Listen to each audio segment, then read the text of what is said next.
Welcome friends to another r/EntitledParents video. Today we've got a bunch of overbearing parents to talk about. And our first story of the day is from Sexy Station 2022. Mom thinks she's entitled to free products from my small business. I'm 21 years old and recently started a sticker business. I hand draw whatever the customer wants and print them out on high quality sticker paper and use my Cricut to cut them. I also do custom watercolor portraits and bumper stickers. My mom's been ordering things left and right. She bought 2 things at full price, then she asked for a discount. I obliged happily and gave all my family a 25% discount.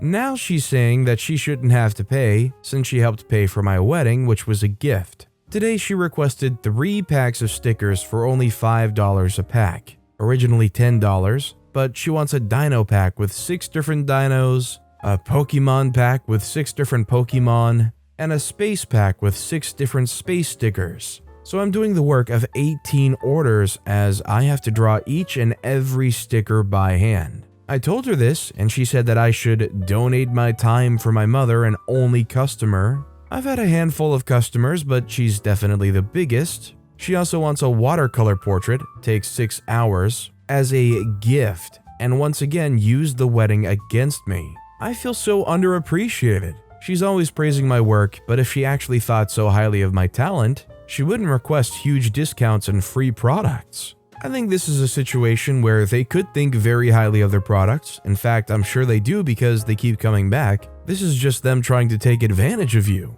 They're not putting your product down by asking if they can get it for free. They very clearly want it, they just don't want to have to pay for it. I feel for OP because honestly I see a lot of myself in what OP's doing here. I find it hard to say no to people, especially somebody that close to me like my own mom. Do you guys find it hard to say no to people you care about? Or would it be very easy for you to say, no, you gotta pay me full price or 25% off? Let me know down in the comments. Our next story is from Ryan Space Ace. My entitled mom is mad at me for telling my stepdad about her trying to move out with me. My 18-year-old male birthday is today, and I'm moving out within the next couple days. My mom is losing it because she won't be able to scream at me for nothing anymore. My grandpa's thankfully letting me stay with him until I can get my own place and get on my feet. I was out with my band to celebrate, and I got home in the evening at around 6. My mom didn't talk to me, and my stepdad only said hi. My stepdad asked me what was next, and I told him I was moving out. A little while ago, my mom screamed at me because she wanted to move out with me, but I'm not letting her. Truth be told, I'm moving out to get away from her. I didn't know if my stepdad knew about my mom wanting to move out, so I told him about that, and he went silent, then left. Later, I was watching Jurassic Park, and I heard my mom and stepdad arguing. They've argued before, but this was worse. They were full-on screaming at each other. Towards the end of the movie, my mom came into my room and started to scream at me for telling stepdad about her wanting to move out with me. Then she told my stepdad, "It doesn't even matter, he's not letting me live with him." And my stepdad said, "It does matter. You didn't tell me and you were going to move out and leave me in the dust." They argued more until my stepdad left the house. My mom came to my room and screamed at me for telling stepdad about her plan. She said I was disturbing the peace. Then she went outside and is now smoking. I don't want her moving in with me because she screams at me for the smallest things. An example is when she screamed at me for being a pig when I burped in the bathroom a couple days ago. And she basically wants to quit her job and live in my basement so I can support her. I actually find it a little funny that she thinks I can afford a place with a basement right now. But anyway, I don't really know how to end this post, so I'm going to leave it here. My advice to OP would be run, keep your door locked changed, and like the first OP, know that no is a complete sentence, and as much as they want to make you believe you owe them, you don't actually owe them anything, especially when they're trying to use that as a front for just allowing them to leech off of you and abuse you. By the way, if you're enjoying these stories, make sure to hit those like and subscribe buttons down below so you never miss any of my daily videos. Our next story is from Chompuming. The pains of giving someone a free ticket. So this just happened yesterday. So this Saturday I have 2 tickets to go to StarCast, a wrestling convention. My brother ended up getting COVID and can't go. With my brother out of action, I decided to ask my cousin's son, who I think of like a nephew, if he wanted the extra ticket. He seemed super stoked to meet Ric Flair and Bret Hart, both of whom I've wholeheartedly wanted to meet and get their autographs and pictures with. My nephew excitedly says that he has nothing planned that day and would love to go. Later, I get a message from him that his dad wants to talk to me beforehand. I should mention now that my nephew is 16 years old and has a license and a car. I found out my nephew will not be allowed to go unless his father goes with him, which I find weird, but hey, whatever, not my kid, not my rules. I really don't want to talk to my cousin, to be honest. To be blunt, he's a jerk to a degree that I can no longer tell people I'm related to him without getting weird looks. I'm pretty sure he's undiagnosed bipolar, a mental illness his father suffered from. Anyways, I thoroughly message my cousin the date of the event, where it's going to be at, how long it's open, how to buy a ticket for himself, and how much they cost. He then proceeds to ask me to buy him a ticket and that he'll pay me back tomorrow. Now, my cousin is the cheap jerk who will go to dinner and pretend to have forgotten his wallet. He'll also bug the staff to give him free stuff when he recognizes a student that he's taught. It's embarrassing how much someone can belittle themselves for a free bowl of chili. Knowing this, I have no intention of buying this jerk a ticket and waiting to see if he'll actually pay me. He could also very easily change his mind, and I would be stuck with another ticket I don't need. Keeping civil, I tell him that he can just buy a ticket at the door. I even messaged the event staff and asked if they would be selling tickets at the door to make sure he wouldn't be crap out of luck. Next, my cousin asks me how I already got my tickets, and I tell him I bought them online. Further, he asks me if this is still an option, which I tell him it is. So he replies, "Pick me up a ticket and I'll leave the money with your mom." I let that text sit for a couple of hours, thinking of ways to politely tell him I'm not buying his ticket, which I ended up making an excuse that my money's tied up and I can't purchase him one right now. Later that night, he sends me a message saying, "With all we have going on that day, I've tried to compromise and work it out, but it shouldn't be this hard. Count us out on this one. It would be best in the future for big events like this to ask us first if we have anything going on as a family, so I don't have to disappoint my kid. With this one, I have to disappoint him twice." I simply reply, if a man in his 40s can't figure out how to buy a ticket online by now, then he has more pressing problems. I'm not your mom. I'm not going to buy you a ticket. Then I put my phone on silent and stopped arguing with him. He left more messages that I never replied to, and to be honest, I think I'm done with him. My brother's already cut him out of his life. My cousin said, knowing and being willing to put my information out there are two different things. I tried and my son knows. Second, I said not to upset my kids, then you turned disrespectful. I'm not getting into the point of paying for tickets out of respect. My son has a scrimmage if you would like to see him. So because I wouldn't supply a jerk a second ticket, I've disappointed a kid, even though he could have bought them at the door or used a prepaid Visa card or something. In the end, I feel bad about my nephew for missing out because he ended up with an entitled dad who would rather torpedo a fun trip than put forth any effort. My cousin's already telling family members that I was the aggressor and was uncompromising. Frankly, I'm of the opinion that if this cousin spreads that word around and people start getting the wrong idea, that you call it like it is and tell everybody how unreliable this person is, and the fact that, frankly, you just didn't trust them to pay you back after you bought them a ticket. And then you can also follow that up with secondary reasonings like, it's not that hard to go online and just buy a ticket. The only hard part is swallowing the ridiculous fees that every single merchant has. You just gotta love when you get a ticket price, you go to checkout, and all of a sudden there's a $50 service fee. This next story is from Sriracha Mayo,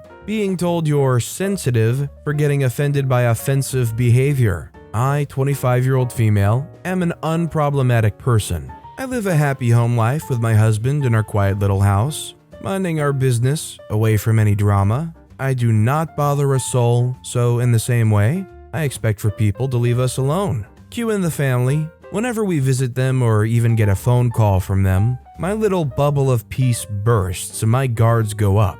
We are close for the most part and they aren't entirely toxic, but it's getting there. Phone calls are never to catch up and are mostly asking for favors for things they can't bother to do, then calling me useless when I ask why they can't do it themselves. When we see each other, unprovoked jabs are made at my appearance. "You look huge, that top is hideous, it looks like you were rushing to get ready today." These are only a few examples. I never ask for help, let alone call someone useless if they're unwilling to help me.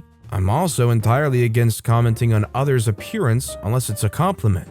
So when I express that I don't appreciate their words and behaviors, I'm constantly called overly sensitive for my own good, unable to take a joke, or I'm told to just grow some thick skin, or even asked, "How will you go far in life if you get offended by everything?" They also know that I'm all about mental health and spreading positivity, and they mock it all the time. They blame it for making me sensitive, and claim I've become a wimp or a softie ever since I got into mental well-being, meditating, etc., when it's actually only ever taught me to protect my peace. I'm genuinely confused and hurt that this behavior is tolerated. It's come to the point where I'm questioning if I'm really the problem and should be tolerating their BS more than I do. My husband begs that I don't succumb to their gaslighting because it's really taking a toll on my mental health, which is apparently non-existent to them. A phrase that I think I've just realized I totally hate is the whole, "How will you go far in life if you blah blah blah?" Like, what does it mean to go far in life anyways? Does it mean I can't be the CEO of a company someday because if I get offended by stuff, that makes you ineligible for the job? Do banks have a limit on how much money you can have on your account based upon how offended you get by stuff? Are you unable to be a functioning part of society because you get offended by things? It's just their dumb reasoning for trying to talk down how awful they are. Our next story is from OneLengthiness2986. My dad tried to scare my brother by saying something about me. A little bit of story first. My 18-year-old male brother and my 44-year-old male dad always fight no matter what it's about. From not being home early enough to putting thousands of miles on my parents' car. They always find a way to fight. Now me, 15-year-old male, has a rare kidney disease, nephrotic syndrome, and thus get a make-a-wish. My wish was to go to Honolulu, Hawaii because I've always wanted to go. However, my dad had to request time off work about 4 months ago because of how many people in his office get extended periods of time off. Today, my brother and my dad both got into it once again, screaming, crap loads of swearing,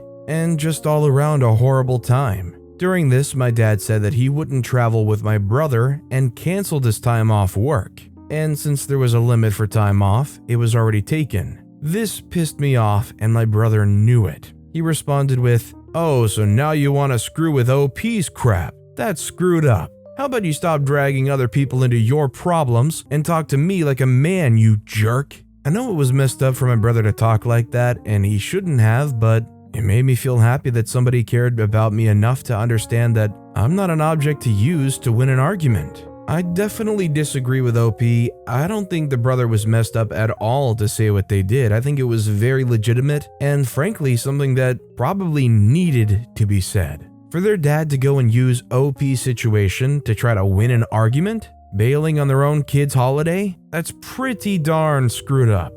This next story is from Garnished Steak 100, entitled "Mom Mad at Me for Speaking Cantonese." Basically, I was in the elevator talking to my mom in Cantonese as she can't speak English, and a kid comes up to me when I hang out and asks what language I was speaking. He had never heard Cantonese before. He thought it was cool. Then he went to tell Entitled Mother. Entitled Mother came to me and told me to speak English because we're in America. I told her about the First Amendment, and she was surprised I could speak English. She walked away when I started replying to her in Cantonese. I was 13 at the time, and now 14, and English was not my first language. I feel like people like this are honestly so dumb and ignorant, and honestly, and let's be real here, the real reason that these people say these things like "speak English, we're in America," when they weren't even involved in any conversation to begin with, is because they want to be able to snoop in whatever conversation you have going on. They want to be able to listen into all the details, and you speaking in a different language is hiding something and you're suspicious.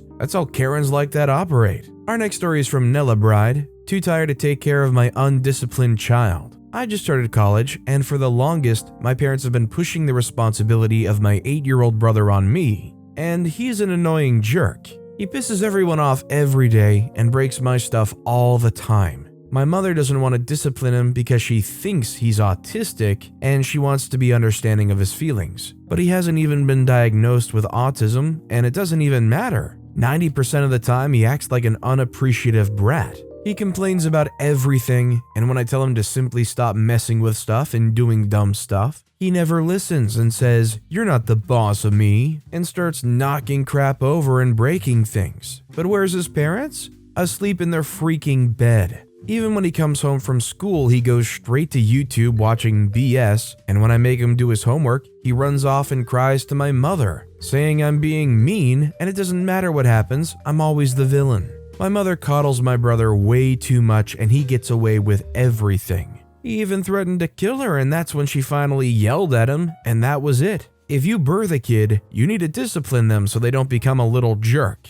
I agree wholeheartedly with OP, and I also agree that if you birth a kid, don't expect to be able to pass them off to your slightly older kid for your older kid to raise. It's nice that these parents have the concept of possibly having a disability, though it's not very cool that they're gonna just hand wave and explain it away like that and not get any testing, not get any accommodations for that. Now we'll just say, oh, he might be, and leave it at that. I'm guessing it's just a good enough excuse to get them off the hook most of the time. Our next story is from Professional Shoe 293. Parents gaslighting me for not going to summer school, even though I passed all my classes. So basically my parents, dad and stepmom, signed me up without my consent to voluntarily go to summer school to brushen up for next year. At first, my school told them no because I wasn't eligible, but my parents were persistent that they wanted me to brushen up on my work, so my school agreed. I ended up not doing any of the online assignments for the summer school program because I honestly didn't feel like it, and I was confused on why I couldn't just have a regular summer like everyone else. When they found out I didn't do the online summer school program, they gave me a lecture about how I don't listen and that I'm defiant and do what I want to do. When I tried to express to them that I didn't think it was fair that I worked all year long and passed all my classes to prevent going to summer school just like everybody else, but yet they were trying to make me go anyway, they said I was arguing back to them and said I was rebellious. I just feel like they should be proud that I didn't fail any classes. I've just always felt like nothing was ever enough to them. I passed my classes and don't have to attend summer school, but they still want me to go anyway. It's like I can't win. I feel like I earned the right to just relax during the summer. Am I wrong? Open to any opinions. I think every kid that does reasonable in school, doesn't even have to be A's and B's necessarily, deserve to have their summers off. Summer school is almost always just a repercussion for not doing very well in the school year. I mean, you could use it for extra credit, or you could use it for maybe somehow doing less during the actual school year, but I'm willing to bet that almost never happens. Our next story is from Madly Angry. Entitled Parents are freeloading and affecting everyone. God, I can't believe I'm here again, but my family has grown insane. So grandma, female, 66, has a lot of debt. She's retired and can't pay my mom back very quickly, but now she's borrowing money again. I know some will think, well, your mom's her daughter, why can't you just give her money? That's because my mom's previous company just closed down, and she's still on training under a new one. School's about to start again, and my mom's going to pay my tuition fee. This is my senior year, and I'll be taking dentistry in college, so that's another thing my mom has to worry about. My mom doesn't understand why my grandma manages to spend all her monthly pension too soon. We moved out of my grandma's home 4 years ago, and then my youngest uncle moved in with his live-in partner. They adopted a kid while they were unmarried. My uncle has a job that pays him little to none, and his girlfriend has his ATM card. Red flag already, right? She doesn't do much, always quitting jobs, and she doesn't contribute to the household, and is very rude towards my grandma, older uncle, and aunt. Let's call her Eve. Eve has greatly influenced my uncle's attitude and behavior badly, but to my grandma, he's still her favorite youngest son. Unfortunately, her favorite son has become just as entitled as his girlfriend. We left some of our stuff that we weren't able to place in our new apartment, had kept them in the garage, but my uncle and his family moved in without anything, expecting everyone to give them our stuff. They used our bed, our mattress, and some of our furniture that we had intended to take back once we had our unit ready. Grandma said they're only borrowing them and they'll return once they've bought their own. 3 years have passed, they're still using them. And what's baffling is they bought their own appliances, a large screen TV, and their own fridge. My aunt pays for the electricity bill and is sometimes helped by my older uncle, but my youngest uncle doesn't pay for anything. Everyone else had suspected that Eve had used the child they adopted to get my uncle under her clutch. So when they disapproved of the idea of him marrying her, Eve forced my uncle to abruptly marry her despite their tight financial situation. It grew worse, with them not contributing anything at all, even just for groceries, which cost way less than electricity and water bills.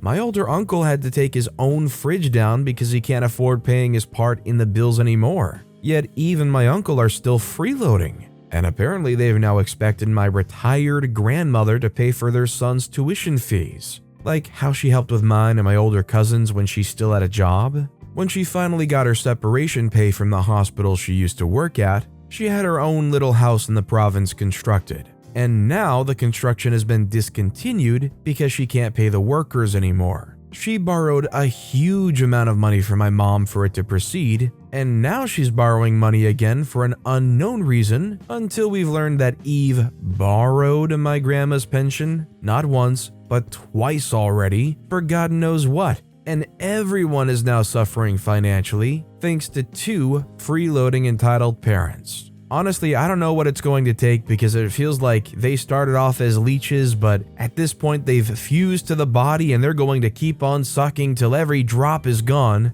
But the entire family needs to convince Grandma to just frankly cut them off before, honestly, they take everybody all the way down. Our next story is from Cayuberian. Tales of entitled parents of a corporate gaming store with memestock. Hello, I recently left my job at the gaming memestock store, and it's a mixed bag for me because most of my coworkers and some customers are amazing enough to temper my below $10 as a manager. However, we had our fair share of entitled parents who came in. Here's a story of a few. And none of the customers were the worst I ever dealt with. That was the guy who put a gun in my face. 1. So, as background, GameStop really thinks that old games won't sell. Their solution? Throw them out. And we had a massive hit for Xbox 360 games, so we took a few. Well, anyways, a few weeks later, I'm working opening to close. And our first customer was a white guy in his 40s. He demanded a brand new copy of Oblivion for Xbox 360 for his son.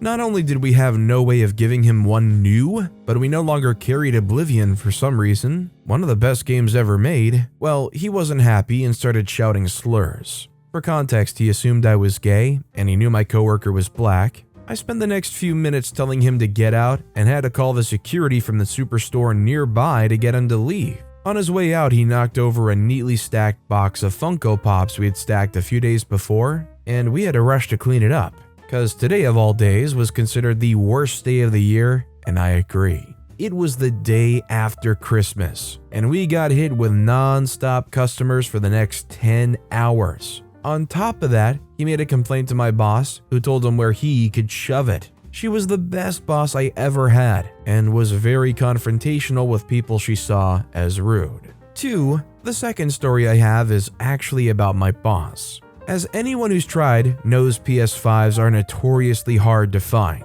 and you're likely going to have to deal with the scummy world of scalping. I feel you, friends. While I'm not a big PS5 fan, I am a PC gamer, and I'm always looking to upgrade my graphics to the 30 series at the start of COVID. Not the same, but I feel you. Now, there's really 3 kinds of people who respond to the PS5 shortages. The first is one who understands and asks by the long shot, would we have any?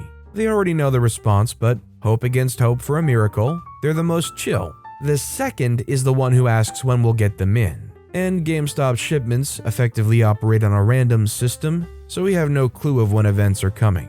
And often to prevent theft at the last minute to promote events of PS5 drops. They're usually frustrated but have an understanding of corporate freakery. The third is the kind that expects you to move heaven and earth to give you one that day. This was this lady's response, who came in with what I can only assume was her kid in 3rd grade. He apparently got a B on a spelling test, and she demands the elusive PS5. When we said we don't have any, she demands we order one from another store for immediate delivery. First of all, we don't do that. Second of all, we joke that no store in a 200-mile radius has any of them. She doesn't take no and starts acting belligerent. And she crosses the line by saying her kid is a genius. If my boss had a kid, he would be an R word. And her kid was born with autism and no one crosses her family, so it got loud. Eventually she goes to another store. I'm sure she got the same story, as my boss got a slight chewing out from our district manager, as we're not a popular store in the area. But I'm sure she didn't get that PS5. 3. This story may not have an entitled parent, but he was definitely entitled and pissed me off, so I'm telling it. This guy came to get a broken PS4 controller replaced with a warranty.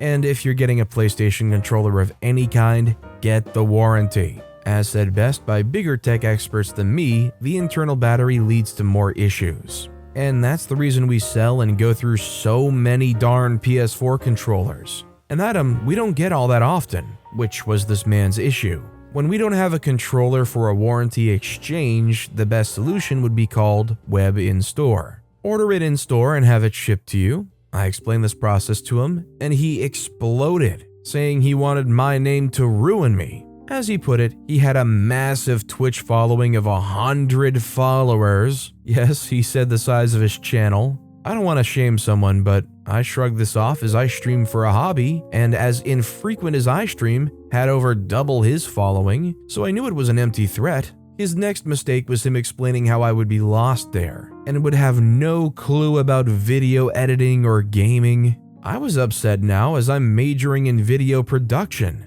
I consider video editing my trade, in all honesty, and video game editing is actually my passion. I try to make high quality videos, so I was a bit miffed, and I decided to test his knowledge and asked him what editing software he used, and asked him to explain how to do basic things, something he had no knowledge of. And I can't prove what he did say, but it sounds a lot more like he had a basic idea of how to use Movie Maker. He left saying we'd lost his business, and I pointed at the massive line behind him, saying I didn't care. He ended up leaving, and I just continued with my job. There were just a few more stories I have there. We have a woman attempting to spit on me. People got upset that I wouldn't give them money for stolen property, and all kinds of entitlement around console trade-ins. GameStop isn't exactly a prestigious job to work at, I can imagine. I also love the fact that this guy came in here and was flexing 100 followers on Twitch. I have one channel I probably streamed on maybe 4 times with like 700.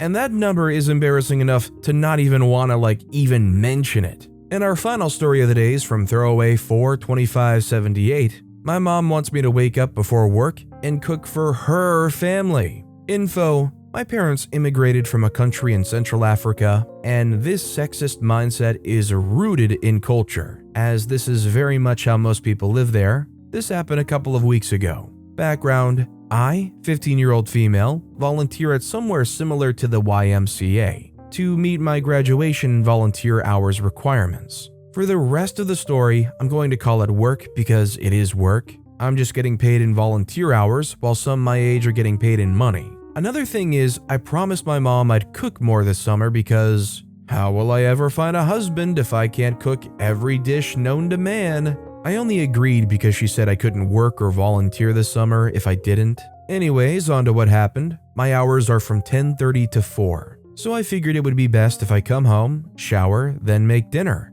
The first day was fine, but when I came home on the second day, my mom was annoyed. She didn't even say hello before she scolded me for not making any food that day. I told her I would after I go shower. She asked what I expected my family, 7 people including me, to eat while I was gone. I was dumbfounded, as there were 4 able-bodied adults in this home who could cook food or order it. Plus, there was a bit of leftovers in the fridge, not to mention snacks. I asked her what she wanted me to do about that since I couldn't leave work early. She told me I should wake up before my shift and cook for the family. Now I was angry. I told her that was ridiculous and that I was a teen, not a mom, and I shouldn't have to wake up early and make food for us. Not to mention when $5 fell out of my pocket at work and I needed lunch, She told me to fast or diet, it won't kill you. So I didn't eat anything for my 5.5-hour shift. She told me that this was only to prepare me for the future, for when I had my own family, husband, and kids to cook for.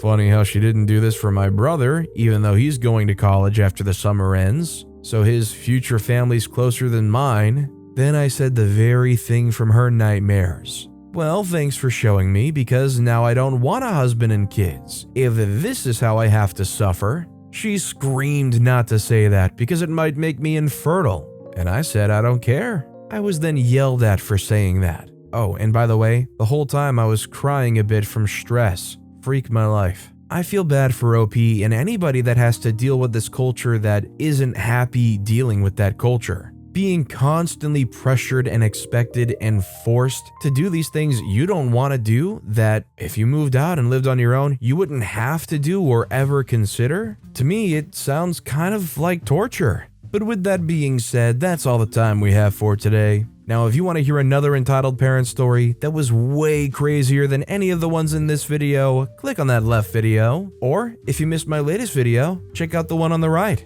That said, I'll see you all next time with some more stories.